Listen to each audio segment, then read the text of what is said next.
Kimmy? On the next all-new episode of Housing Complex C. There. Where? What do you mean? I don't get it. Please, you two. Be careful.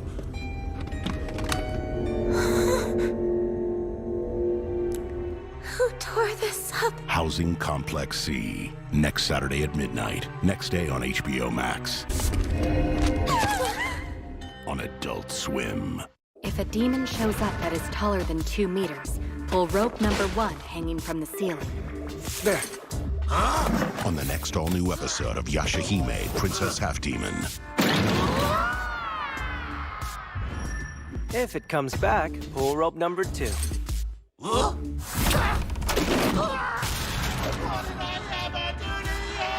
Yashahime, Princess Half-Demon. Next Saturday at 12:30. Only Toonami on Adult Swim.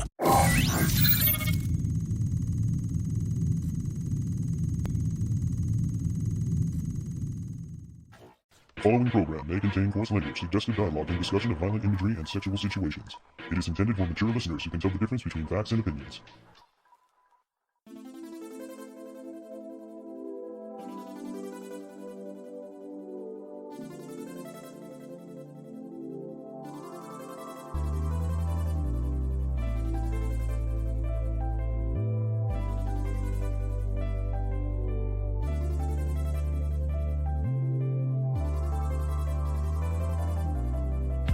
We are moving into Housing Complex C on this episode of the Toonami Faithful Podcast. I am your host, Sketch, and with me I have...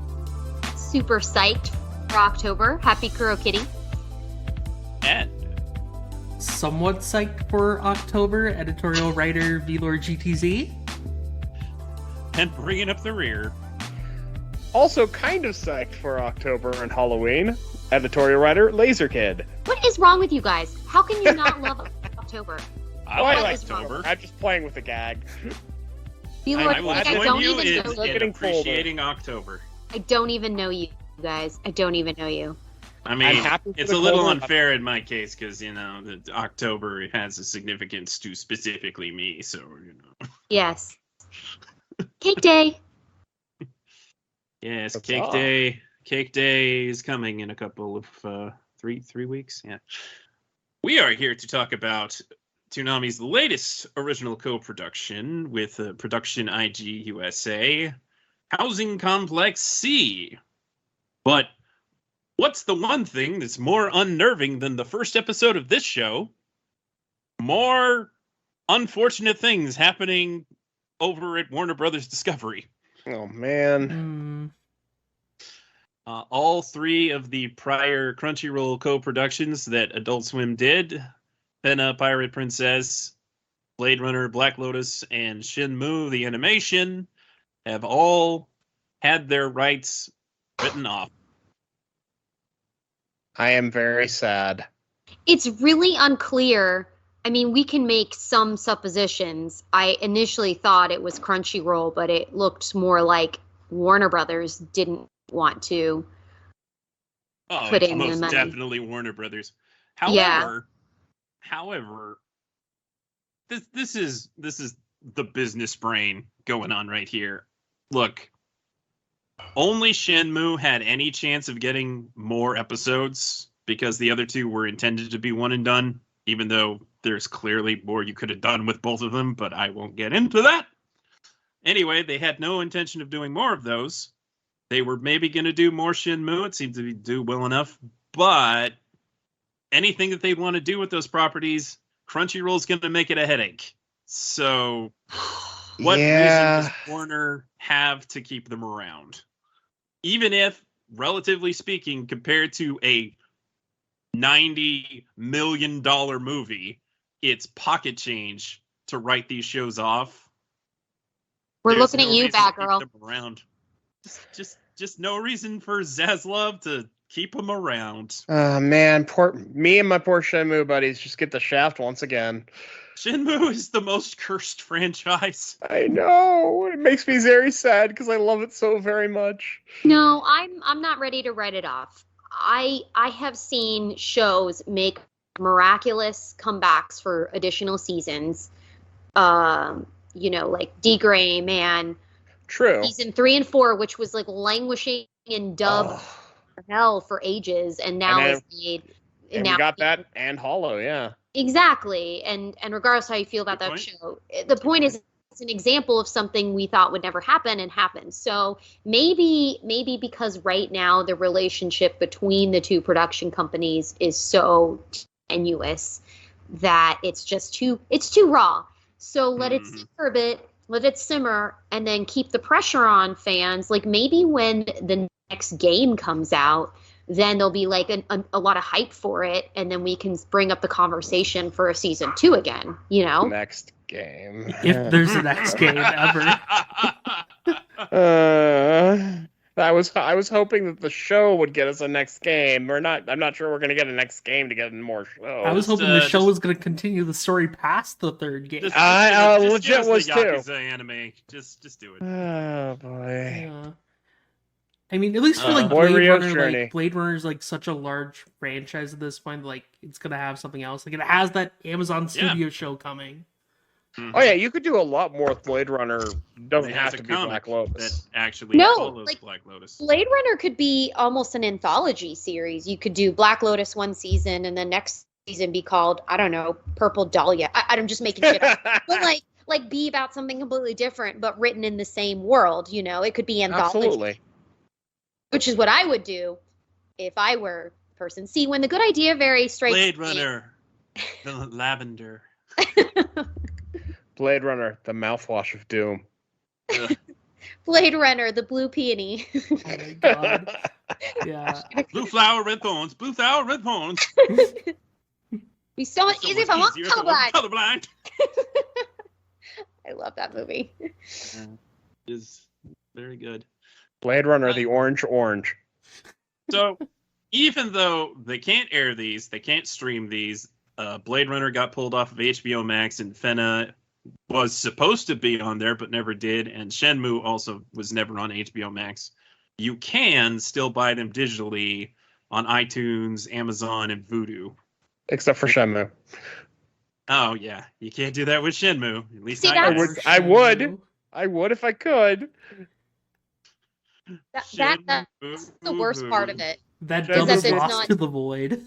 Yeah. Oh god, and I lost my DVR recording, so I'm so sad. No, this is why people pirate. I'm sorry, but I'm going to say it. When you have stupid deals like this, that's what's going to drive people to pirate, because you bet your ass it's going to be available somewhere. And I'm not advocating for it. I'm just saying it's a fact. The famous quote, piracy is a service problem. And it's true. If they're not going to make that available to anybody, people who really want it, they're going to find it somehow. I mean, I have it on my DVR, so I have all those shows on my DVR, thankfully. Why did I delete my recordings? I didn't delete my recordings. My folks who I share a Sling account with overwrote it with other things. They didn't even delete it. It just, they just overused the DVR. That's why you need to lock them. I did. You can lock them? Yeah, you can. Lock your you recordings. can. I locked them, but the problem is my folks locked theirs too, and so it was just like, well, locked versus locked. I don't think I've ever had that problem. I'm really sneaky, so I got an app on my phone, and even though I don't live at the house where I have the DVR at my parents' house, with my phone app, I can access it whenever I want, and then I can lock it from there and make sure I never get rid of the recording. And every now and then, if I see it filling up, I'll go and delete like random stuff on there. Like, no, nothing can threaten my shows. DVR Shem was like a PlayStation 3 with PT on it. DVS Kuro Kitty. Jeez. Yeah. So even though, in a sense, these dubs have become lost media, not really. They exist out there. There are ways. How ironic for a pirate show. How ironic. The real pirate princess now. Okay, what do you think the chances are of Netflix trying to get any of these? No. No, you don't think so? Well, for one thing, they're still Crunchyroll. Crunchyroll still has these licenses. They're not losing their rights. Netflix got Demon Slayer. They don't have like exclusive rights. To no, Demon they don't Slayer, have. though. They don't have Demon Slayer season 2 even. So, yet, and I would stress yet, but on the other hand, kind of seems like Crunchyroll doesn't want to share. Just does not. They do not do this toy sharing thing very well. They do currently have some stuff on Hulu. They're still adding stuff to Hulu, but that's like the exception. Wait, Crunchyroll is hitting all the marks lately. Oh yeah, it's boy. Yeah, lots of problems with Crunchyroll. So yes, Crunchyroll's still going to have these shows streaming sub only. Jason's not even sure if they can stream the dubs. They might not be allowed to do that, which is kind of stupid. But at the same time, like, yeah, they probably didn't pay for those dubs. So, because if they did, they wouldn't have been union. Oof. Oh, burn. Just a meeting, Crunchyroll. Just a meeting. Okay, I'm done. I did go see that Gundam movie that was dubbed Union by Crunchyroll, though more so out of obligation to Sunrise. So, doesn't really count. But it's a good dub. It is a good dub. It was a good movie. They really expanded what was originally one episode of Mobile Suit Gundam. Good story. Classic. Who's actually the bad guy here? No one's really the bad guy. That kind of story. But yeah, if you want to collect these shows, you can still do so digitally, or it's not helping anybody otherwise. Or you can be a Shenmue fan and just have no choice. You could just do what you're gonna do. You can be a Shenmue fan and just cry for another 10 years. I have no more tears. I'm going to tell you all, no judgment. No judgment. There are ways. Yeah. There are some pathways that some consider to be unnatural. The dark alleyway with the VHS tapes.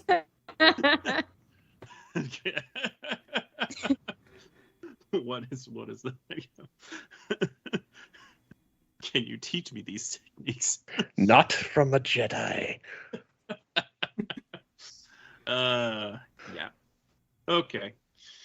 So that's definitely unfortunate if you like those shows, and it's also not exactly reassuring on the is Toonami gonna be okay front. But I do want to make the argument that it's gonna be less likely that they're gonna write off these co-productions that don't involve Crunchyroll. Yeah, that's. I feel like we're gonna be okay as long as it doesn't involve Crunchyroll again, because I feel like that's kind of a shot back at Crunchyroll, who honestly shot the first shot. So it's like, yeah. Mm. The biggest burn from this, though, is that these were Adult Swim features, and they're not available on Adult Swim. I think that burns the most out of all this, and not just these 3 shows, but then the other stuff that's being pulled off of the Cartoon Network and Adult Swim websites for streaming, and even whatever all of their partners like Hulu and such, HBO Max. Goodbye, Tigtone. Yeah. Poor Tigtone. He will never quest again. No. I can hang out with Rio in media hell. I can only imagine how frustrated Jason must feel. Like he gets this awesome promotion and he starts these amazing projects, and then all of a sudden the industry gets turned on its head with all these different mergers, and it's like the news keeps dropping. The new stuff keeps happening that's just like further and further. Depressing is not quite the word want to use, but that is sure how I would feel if I were. I mean, like, it's what got to the be fuck? demoralizing. If I at was least. a content producer, if I made TV shows, I would be very concerned right now. Yeah, it's a very interesting time period. It's really kind of sad just to see all this all happen at exactly the same time. Yeah. Well, it kind of all has to happen at the same time because of the time window in which it's allowed to happen. Yeah. I'm surprised that time window hasn't closed yet, but maybe it's finally over. Maybe. I don't know. I hope House of Complex C does well. Oh, it's worse. Because even if it doesn't involve Crunchyroll, they still have the argument of we can really only trot this out every now and then. It's only 4 episodes. Why keep it around? So, yeah, I put nothing past these people. Yeah, keep your DVR recordings, everyone. We don't know what's going to happen. Anyway. Yep. Anyway. Yes. Yeah. Toonami has a new original series, and we are here to talk about it, as it is appropriately starting in the spoopy month. Yay. Huzzah! Yes. It's appropriate that it is a 4-episode series running in October. And with that, let us get into the first episode of Housing Complex C. Optical Illusion. In the cold opening, 2 girls are running away from a very large man. One girl hits the man, and a bottle of liquid breaks, causing him to see a rainbow. Then we see a vision of some sort of ritual where the girl screams, and her sound waves seem to disintegrate the soldiers around her. Flashing back to this current scene, the large man screams, "Kimi!" and is attacked by a father screaming at him to stay away from his daughter. Title screen. This would have to presume is happening before this. On a very hot morning, a man goes by Taka, is thinking he's seeing something, but he doesn't believe his eyes. The other residents gather on this hot morning that is so hot that a cicada dies. That is pretty damn hot. Them being Taka, Yoshikin, Koba, Wada, and Momo. These are nicknames. You get their full names if you read the Japanese credits. But this is how they are referred to in the dub, at least. They are talking about the funeral processions that are currently happening in the area and the rituals involved. And Wada rebukes the men for day drinking, but they reply, and I'm sure Darrell would have things to say about this, that drinking is part of the ritual. Drinking spirits represents purification and almsgiving. Sure. Or drinking spirits to honor the spirits. I mean, come on. Makes perfect sense. Now, some of them are thinking that that they're surprised that these rituals still going on all these years later. But Taka says that he hopes that the funeral processions continue to thrive. And he points out that the torii gates that are across the way likely originated from the Kurokado people, which once called the seaside village of Kurosaki home. But only the songs and the rituals are all that remain. The others joke that Taka is a know-it-all, but he insists that those rituals are important, more important than they realize. Right about then, Kimi appears and starts immediately complaining about how hot it is. Kind of an interesting thing happens. There's like a ring from a phone and then a flash over to a shaved ice sign. And Kimi has the realization that she wants shaved ice. Shaved ice would be great in this hot, hot weather. Well, the residents decide that they could go search the old storeroom that was built for protection during the war. that they wanted to search that for a shaved ice maker. So they visit the old storeroom for the shaved ice maker, and they talk about Kojima, who was a prior resident who passed away sometime before Kimi moved in. And apparently a hoarder. Yeah, he is a hoarder that took things from all around the village and kept them in the storeroom. All manner of things. Just all manner of things. A Kokeshi doll, a fan with an anime character on it, and, wouldn't you know it, a shaved ice maker. They even wondered if there might be enough AC units down there for everybody, but they quickly determined that that's probably not the case. With the others satisfied with their finds, they leave the storeroom, but Kimi and Taka decide to explore.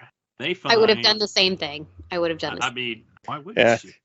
I would have run away screaming. There's some goodies under there. Yeah. You never know. Like a zoetrope. It creates an optical illusion. And at this point, Taka explains what a optical illusion is to Kimi by showing her the classic, these two lines are exactly the same length, but your brain thinks that this one is long.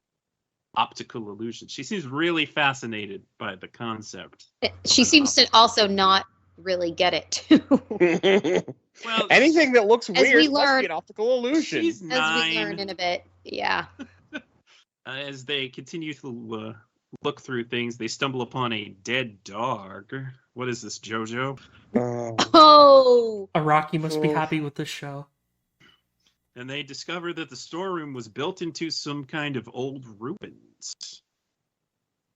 With that knowledge, the residents decide that they should probably use a padlock to keep people out of the storage room. Spoiler alert, it doesn't work very well. He pockets a stone with some symbol on it or something too. Yeah. Right? Yes, he Creepy, does. Mystic symbol. Oh, it's a star. I couldn't see it. It was so quick. It flashed by so quick. I couldn't really see the symbol. I thought it was was a few like an things eye. that happened so quick. It has an eye in there. It's like a not very well drawn star. It looks like an occult marker of some kind, to be honest. Yeah, Star I thought it was really like is a an evil JoJo eye reference. thing. No, not that kind of star. Like more of like a Cthulhu star. Yes, most likely. And at that point, he flashes back to what he thought he saw earlier, and we get a better look of what he saw, which was some kind of fish creature. Yeah, that's great. I rewatched that like a couple times to try and figure out what that was. It was I wasn't quite sure either. A VLord Nunsa is invading housing complex C. Oh my god. Now I can't unthink it. You're welcome. Big white fish-like creature. Mm-hmm. Yeah, so naturally these things do very much disturb Kimi. I mean, understandably. She's very young. And it just so happens that this day is also the day that several foreign technical interns are moving into the housing complex along with the Koshide family. The father of the family is kind of the supervisor and helper to help with the language barrier, and also sort of a therapist. It sounds like he's involved with their mental health too. So what they say foreign, and I feel like that's typical Japanese, just generic foreigner. Yeah, they're not Japanese. It seems like they are. I thought Turkish. That was my impression. I got Turkish. Arab of some kind. Yeah, definitely. I gotta give them credit though. Just giving out a little bit. They're not shying away from that at all. No, they are not. And they are showing that the landlady, Wada, is not thrilled by the fact that there are so many foreigners moving into her housing. No, she's totally xenophobic. We can say it. She totally is, but this is from stories I've heard of people who... It's normal. Yeah. Exactly. It's normal for them. Yeah, I absolutely would say that. Yeah.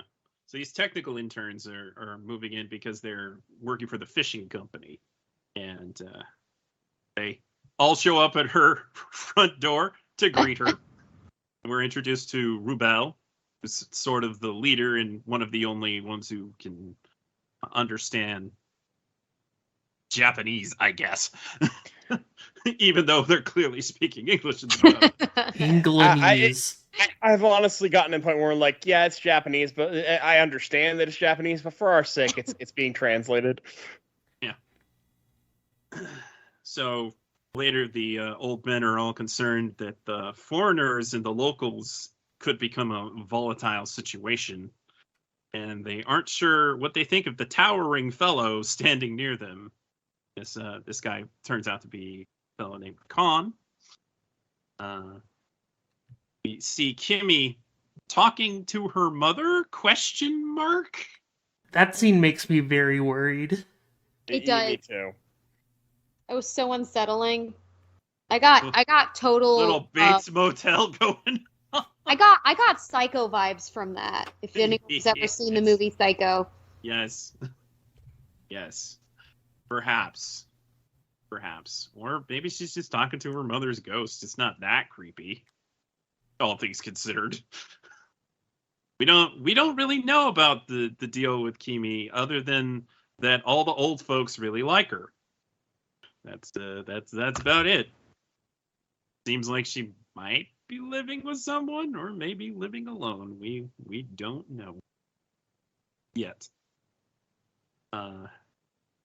After that conversation she has with somebody or nobody, Kimmy decides to do an optical illusion of her own by making it look like the bars on the railing are still covering her, but it's actually something that she put on her clothes, and she's standing ahead of the bars, which is a very stupid thing to do.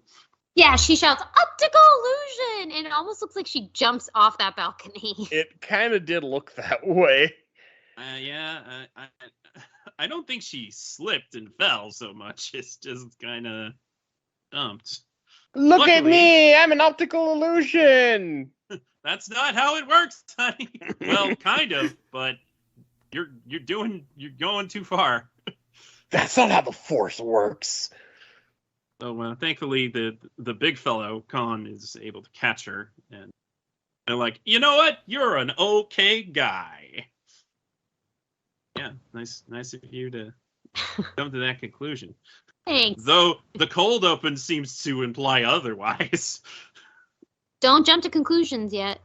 Yeah, they could be misdirection, if you will. Big long Khan. He is pretty long. Okay, the long con is definitely the episode title.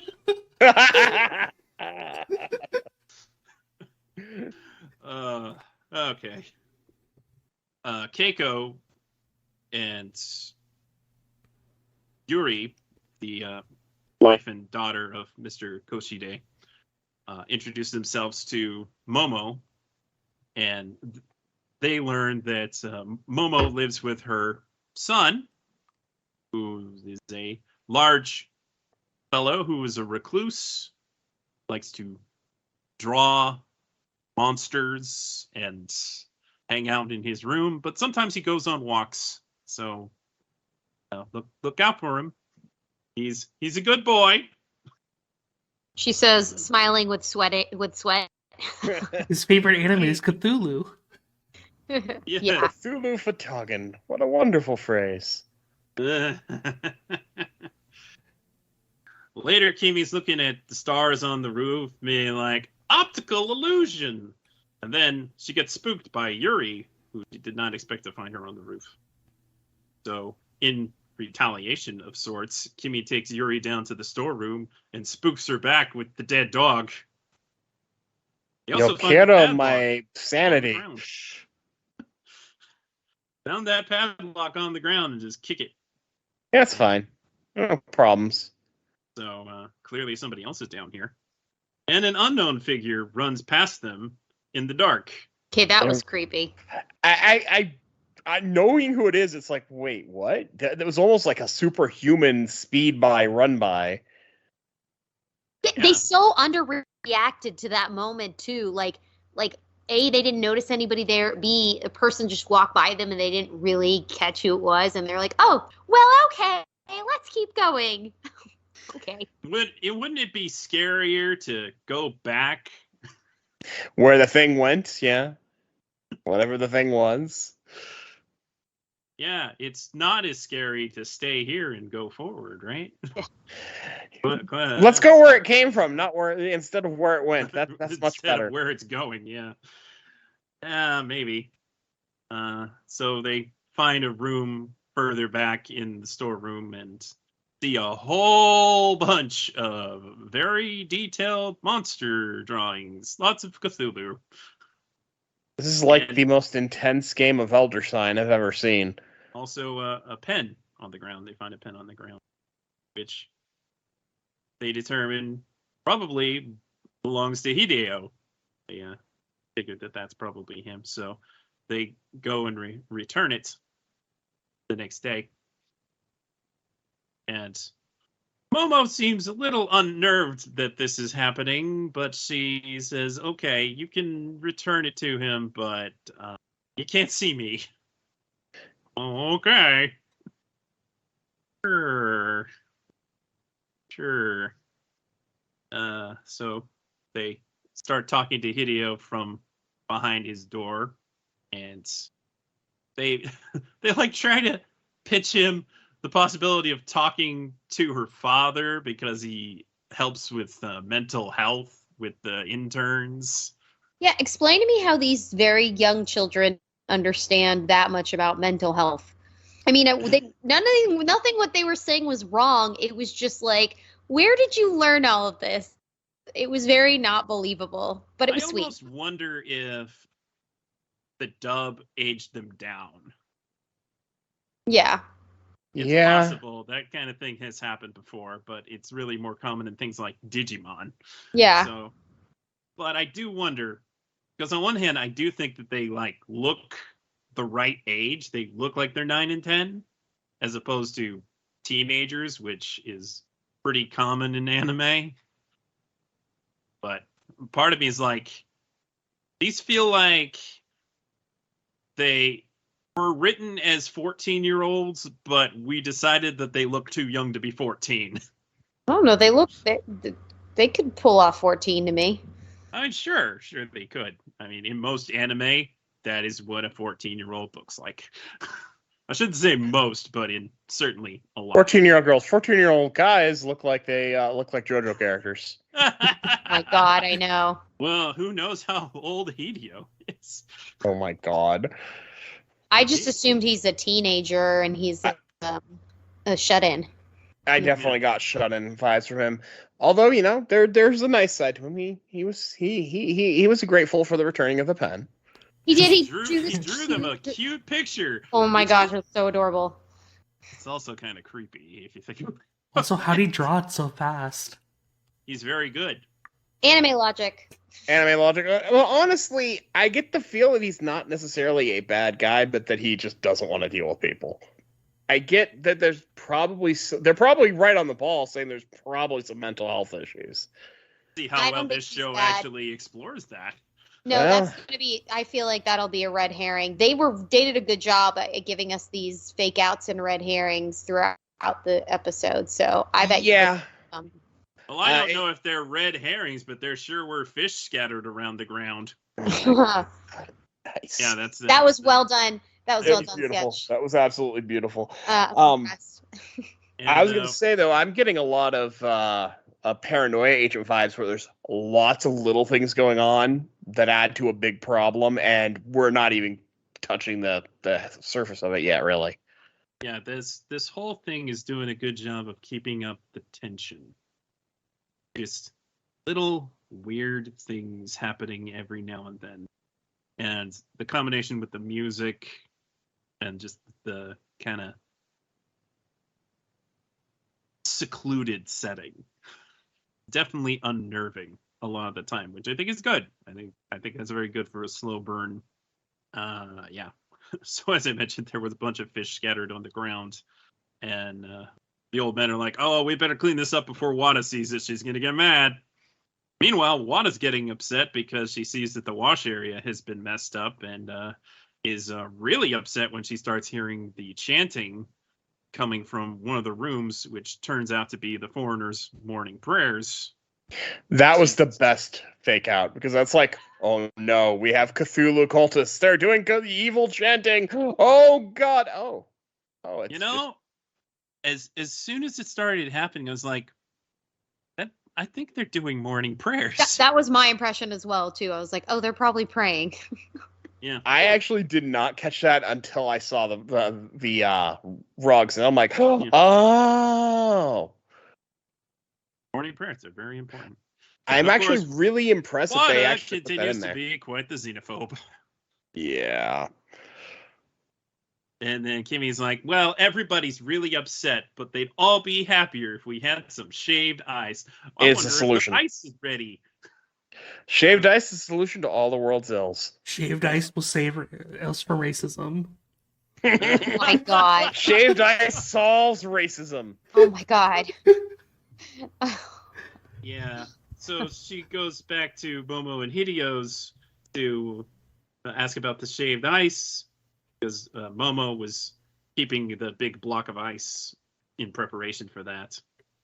And she finds the door unlocked. Then she finds Hideo's room, his bedroom door, open.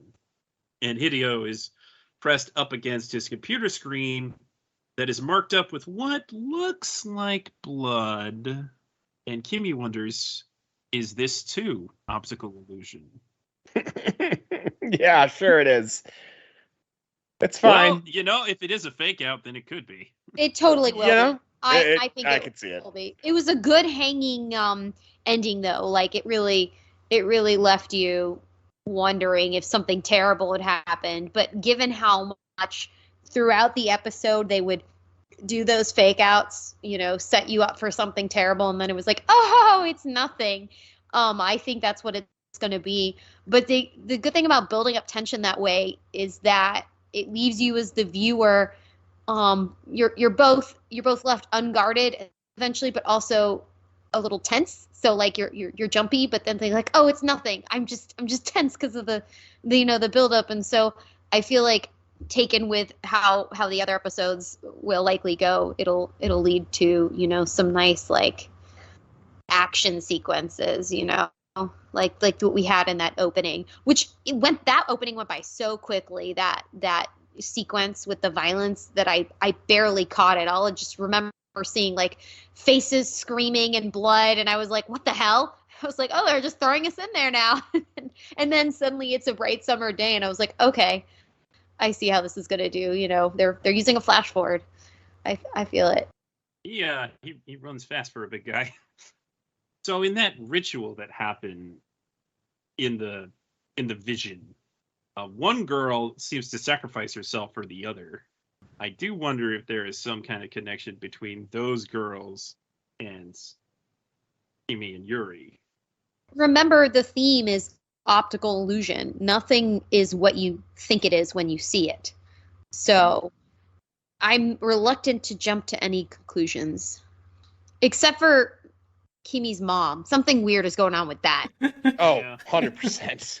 There's some total psycho vibes going on there. You cannot see her. She never responds. You know, they don't actually mention her when she's speaking with the other adults. She doesn't even mention her. I thought that was really odd. And, you know, like the whole creepy little girl thing just would be perfect for horror. Not trying to throw little Kimi under the bus. She may be just a perfect angel, but she did launch herself off a balcony.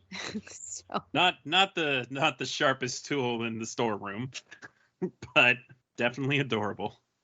Super Good fast. morning. Why is it so hot? She's really cute. Xanthe's once again just adorable. You may recall that she was Hidomi in Fully Coolly Progressive. Mm-hmm.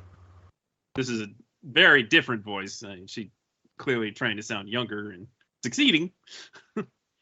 And Kaylee Mills as Yuri, also very good. Lots of good people in the cast. Run that down real quick since this is the first episode. Jake Eberly is Taka, Doug Stone is Koba, Michael Sorek is Yoshkin, Caitlin Glass is Momo. That's interesting, hearing Caitlin Glass in a Los Angeles dub. She has been doing some of those lately. Janice Carroll is Wada. Bob Carter is Khan. Bob Carter is also somebody who previously almost only worked in Texas, but I believe he's also in Licorice Recoil as the shop owner in that, whose name escapes me. And Ryan Colt Levy is Rubel. Woohoo! Shout out to Ryan Colt Levy. Yay! Getting the protagonist role, Chainsaw Man. Hell yeah. Oh, yeah. Good for him. Good for him. I have been hyping up Chainsaw Man to all of my local buddies, and they're like, you're going to watch this. Yuri's parents are played by Sean Chiplock and Susie Young. Their names are Seichi and Keiko. And all that is listed here. You get the Japanese credits if you watch the ending, and then we had the English credits on like a post ending. I don't know if that's going to be the case because we got the opening as the ending, so maybe they'll not do that extra credit roll afterwards and actually have the space to put those credits in somewhere. The OP was boss. I loved it. It was really yeah. good. I liked it. Hard rock, not exactly what I was expecting for this show, but I like it. It amps you up. It's a Make Believe by Ivan Kwong. Not familiar with that artist, but definitely be checking out their stuff. Most of the song is in English, but there's a little bit of Japanese. And this dub was actually recorded at Bang Zoom, which is kind of interesting because Fena and Black Lotus were both NYAV Post, I believe. The voice director is Bill Millsap, and the ARR script was by Marlon Moore. And the casting director, as is usually the case with Bang Zoom, is Mami Okada. That is the staff. A lot of the animation staff don't have like any credits per se, or not anything really significant. Like Yuji Nara has never directed anything before other than commercials. But the animation director has done Tatsuya Sasaki. Worked on Overlord. Was the assistant episode director on an episode of Little Witch Academia. I like that Production IG used some young and upcoming talent on this, and also some veterans like Caitlin Glass, obviously. But it's good to see that mix in everything, not just in the voice acting, obviously, but then clearly in the animation and the direction. So I feel like with the entertainment industry, I've read articles about how challenging it can be sometimes for younger and new talent to get noticed.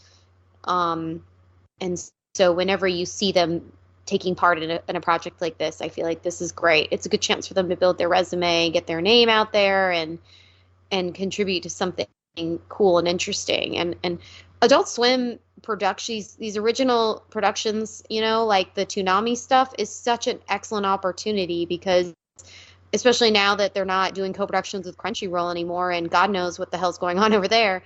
Now, like, this is such a great opportunity then for these smaller companies or lesser known names to really make their mark, use a product like Toonami. I mean, if you think about it, how many shows, how many people, how many directors started on Toonami years and years ago, and now those are considered classics. So I love seeing stuff like that. I think that's great. The music composer also hasn't really worked on much. Toshifumi Kawamura. Apparently, they worked on something called Eternity Shinya no Norakoi Channel. They did the theme song composition for the ending. Seem to have any other music credits. But I like the music. I think the music's really good. Absolutely. There are times when I think they're perhaps leaning too hard on a particular song. I loved the Yuri piano. Are you kidding me? That was great. Yeah, one thing I found interesting is that the writer, Amphibian, the thing that he's known for is like he was the scenario writer for the visual novel Raging Loop, which is like another horror-esque like stories taking place in like a remote mountain village. So I guess it kind of makes sense why they chose him for this project. Yeah, similar idea. It's a little early to call, but I think the setup here is solid. There's definitely possibilities for good, disturbing scenarios. Yeah, they have this group of quirky people living together. They have a few newcomers. It's a good classic setup, I think. And then the hinting at an ancient horror and some ritual or ancient peoples, and like so they set you up for enough that it could go in any direction with this. It could be like something just human, it could be supernatural, it could be, whatever, you don't know. And I kind of like that, and I think I've been thinking about this. 4 episodes, that could be a movie if you put them all together. So like this could be like a film, and I wouldn't be surprised if the week after they air the final episode, they do a mini marathon and just play all 4 of them together. It's gonna be Halloween weekend. Yeah, I would rewatch these all together without even having seen the remaining 3 episodes. I feel like that's worth my while. It would certainly be a spoopy binge. Yeah. Did. I am kind of worried though, because like with it being 4 episodes and the pacing of this one, I'm not sure like how grand of a story they can really tell by the end of this. Yeah, it's definitely slow, which I actually quite like, but 4 episodes at this speed is a bit concerning. I didn't feel like it was too slow. I actually felt like they were moving kind of fast. Like we had a lot. Yeah, like we had a ton of introductions. We had to get to know these characters really quickly. We had really quick spoofs of all these different like horror genre fake outs. Like I felt like it was the opposite. I think maybe just because nothing was overtly startling or scary yet, maybe it might seem slow. But I think in terms of introduction to a setting, that it all kind of like went pretty quickly. Yeah, I mean, I think what concerns me is like the amount of information we get established in this episode. It means that they also have to tie up all those loose ends by the end of the 4 I have my doubts that they're gonna pull that off. Yeah. I don't know. May intentionally be red herrings. Yeah. I think they are. I think they're gonna. I mean, as you mentioned with your delicious fish pun, that would be appropriate for this. Where they threw that we're out seeing in the preview for episode 2, there are more animal carcasses showing up, not just fish, and everybody's gathered around to have some shaved ice, but there seems to be maybe something wrong with the shaved ice. Is the dog actually like? I was trying to figure out how the dog was dead, because when I saw it at first, I thought it was a stuffed dog. It seems too scraggly to be stuffed. It looked like yes, it looked like a corpse. It looked like a taxidermy dried up. That's what I thought. It was taxidermied. Because it didn't smell. If it were like an actual dog that just died. Well, no, taxidermy is a dead animal. You just dump things to preserve it so it doesn't smell. Yeah, well, that's what I meant by stuffed. Like I thought it was. Did mention that the storeroom smelled, but I mean that could be anything. I mean, Kimi was referring to it as like a mummified dog, though. So like. Then okay, so then it would have been if it were mummified, then presumably this area, the dog somehow got in there and then got sealed. The air would have had to have sealed for it not to have rotted. Or it was frightened to death. Ooh. It had his teeth bared, so you never know. Yeah, Something sucked out its soul and its organs. Perhaps. I'm really pumped. I'm totally feeling it. I'm totally feeling the tension and like all of the, throwing this stuff out there to get the viewer unsettled. And I'm just really into this whole October thing. I don't know why. Yesterday I woke up and I was like, it's October. This is my month. I'm ready for this, and they have Housing Complex C, and I'm just really all for it. I'm for the scary. I'm hoping that it does kind of freak me out a little bit. Other than Housing Complex C, this anime season doesn't really have too many spoopy options, really. No, not really. You have to go back and watch stuff you already seen, and then you're missing the spook if you've already seen it. Good thing Toonami is providing. And for the record, Tokyo Ghoul does not fucking count. Yeah, Tokyo Ghoul. We don't talk about Tokyo Ghoul. No, but like when I want spooky, but like I want like mysterious and thriller. I don't want just straight out slasher horror. Yeah, I'm with you on that. Yeah, I want Parasite, a story. good. Tokyo Ghoul, bad. Yes, exactly. Yeah, I know. I want a story, and I want a story that like leaves you wanting more. Like, oh, what does this mean? What's this mysterious artifact? Or so why is this person disappeared? Like shit like that. Not like I'm a zombie and I eat people or some whatever. So what you're telling me is you want some Stranger Things? Yes. Want I'm Stranger sorry. I've just recently got into that. I am very late to the party. You and the rest of the world. I haven't watched it either, actually. It's on my queue. I haven't either. I've only seen season 1. I'm in the middle of 3. A friend of mine got me into it, and the last several weeks we've just been barreling through it, and it's been amazing. Laser, is it JMac? No, actually, surprisingly. It's my buddy Josh. I don't think you've met him. Oh, wow. I'm surprised it's not JMac. JMac is definitely one of JMac. By the way, JMac looks exactly like Hopper. It's kind of hilarious. He does Hopper TikTok videos. I know he does, and he's amazing at it. I didn't know how amazing he was at it until I watched the show. So I'm trying an experiment. I have my partner who is not an anime fan, or well, not on purpose. He just hasn't watched it. Is watching this with me. Having not really ever seen anime, so we watched the first episode together, and I'm gonna make that a habit. Like we're gonna watch the other ones too together. I'm just really curious. I don't know why. I just thought like, yes, I'm gonna thrust you into an unknown. Like I don't even know what to expect. So I feel like the reactions will be authentic and will be a lot of fun to document as we go.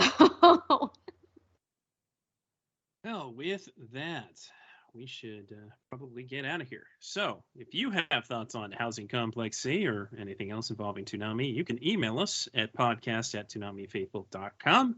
You can follow us on facebook.com/ToonamiFaithfulPodcast and on Twitter @ToonamiPodcast.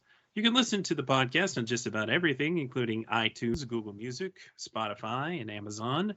You can find every episode of the podcast to stream online at soundcloud.com/Toonami Faithful Podcast.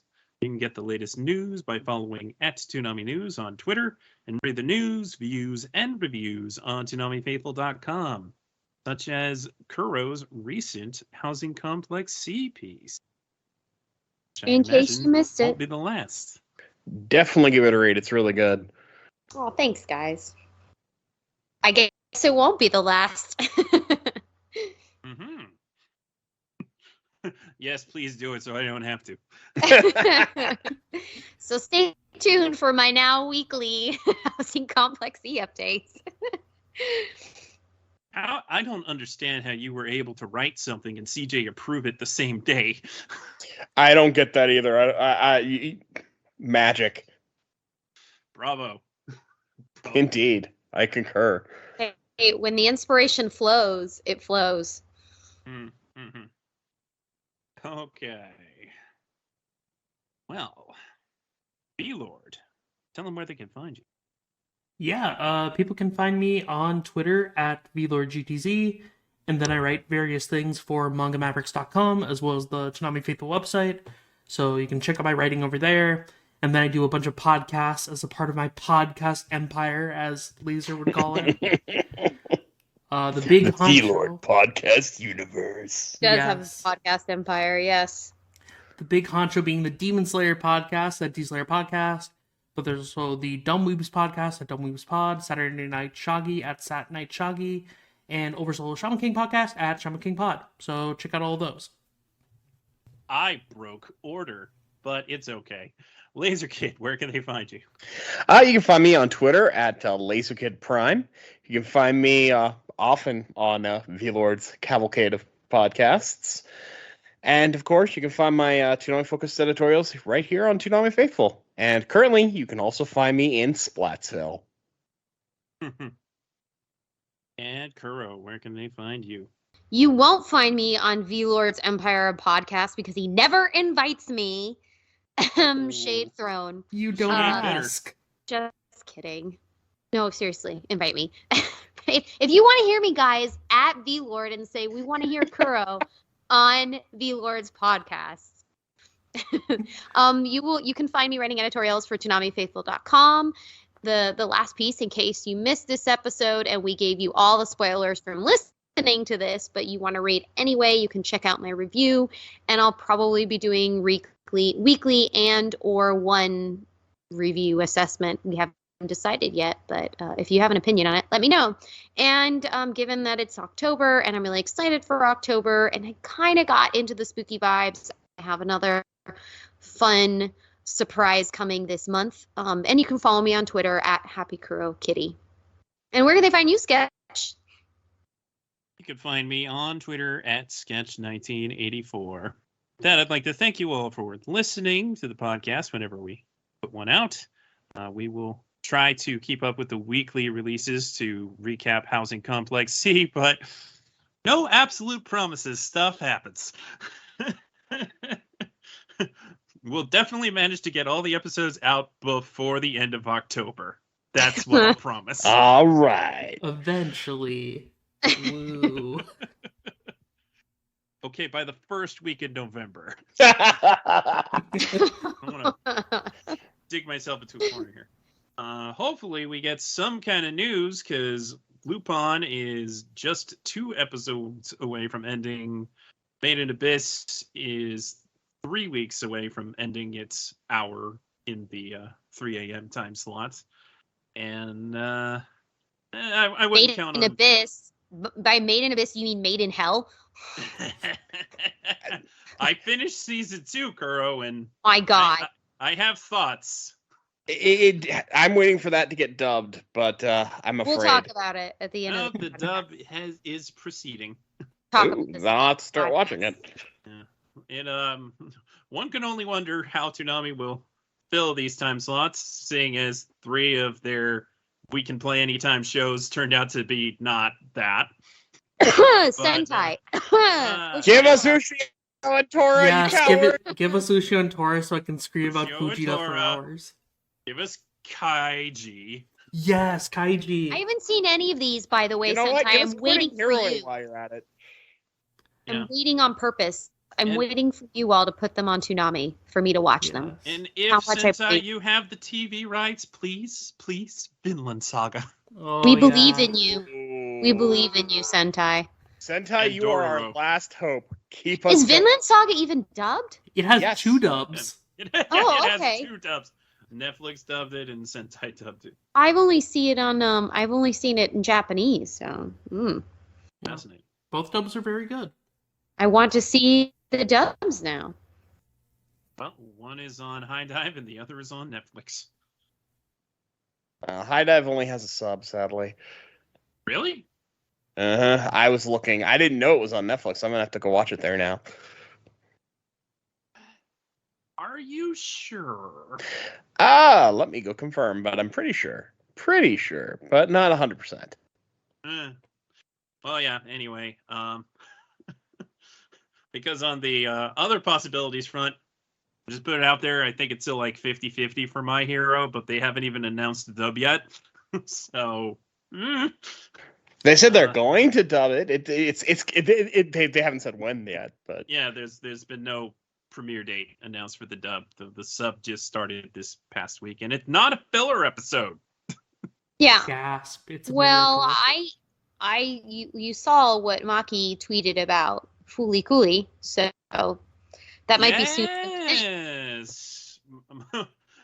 Maki was tweeting about her evening plans on the night that Housing Complex C was premiering, and among them was working on remote ADR for Fooly Cooly Grunge. okay. Apparently, yes, it does have the dub. So I'm just a dum dum. Okay, that's just good to know. But you're our dum bum. I was pretty. Well, I mean, you know, That that's is good. a pretty good indication that Fooly Cooly Grunge is coming sooner than later, but I still don't think November. I'd say early next year. Yeah, probably like January or February. I'd lean towards February. But yeah, and considering the time frame that she was doing the ADR, I'd say that was probably the Japanese recording, not the US one. I don't think they're recording it like 4 a.m. Or in the Maki. US. Probably not, unless you're at the Crunchyroll studio. Hi-oh! Ooh. Bird. Yeah, I don't know. You're doing this to you, Crunchy. You are. You absolutely are. It's just a meeting. Just a meeting. Hashtag just a meeting. We don't hate you. We want to love you. We just don't understand why you don't want to love us back. Mm-hmm. True that. And it just leaves a bad taste in all our mouths because we just want to enjoy the new season. We want to enjoy Spy Family. We want to enjoy My Hero and Chainsaw Man. We want to enjoy these things. What we won't be enjoying on Crunchyroll is apparently Bleach. Ooh. And you know what? That whole That's sub okay. off of there with no notice. Which they probably had that contract with TV Tokyo from back in 2009.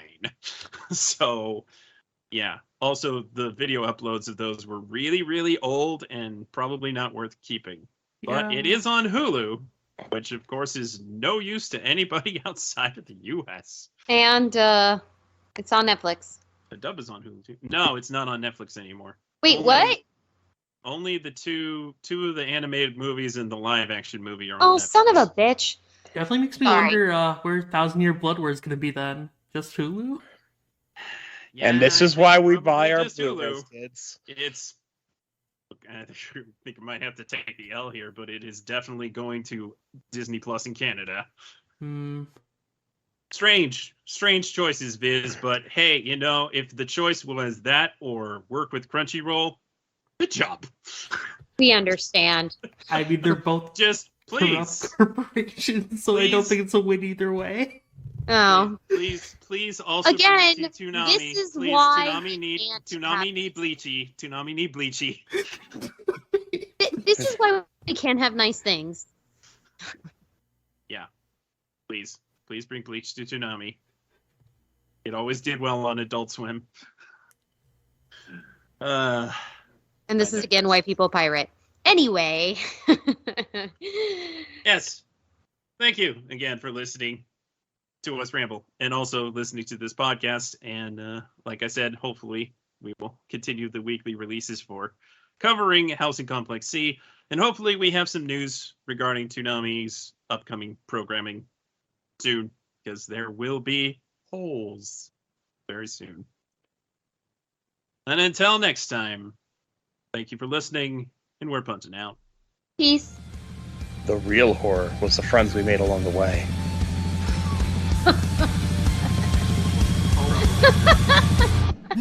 I was holding on to that for the entire conversation.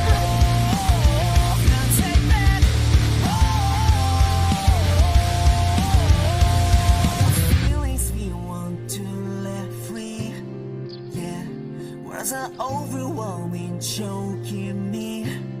Nothing changes to another thing. Yeah, I think I know who you wanna be, but do you know who you wanna be? Oh yeah, all I ever wanted is just another chance. I reflect the image, my life come ta-da. Picking up the pieces alone in the dark. Can I fix my broken life? Can I? Now take back, you know, I said you're right. The chance, not on, hold on, talk. We never let this go now. Yes, I think you know now.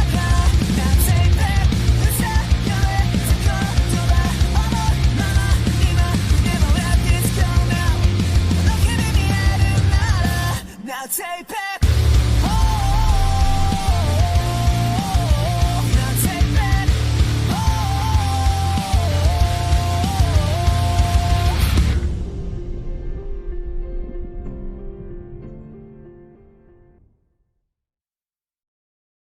Sucks up. They want to kill you. You're the cancer. You're the problem. You're the pollution. You're the issue. They don't want to solve it. They want to kill you. You're the cancer. How'd that make you feel? I should have stayed asleep. Waking up and get you killed. Unkind.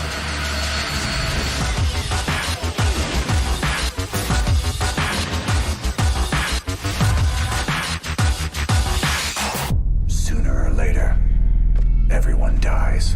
Open and grows, cobra choking the holes, pokers roasting the coals, misanthropic and cold. In the world, in the world. In a buzz life story on the scope of the mole hole, position of foe, no intermission in cold. In the world, in the world. On and on, we just noodles and O's. Petrified, living hidden, sold in the clothes.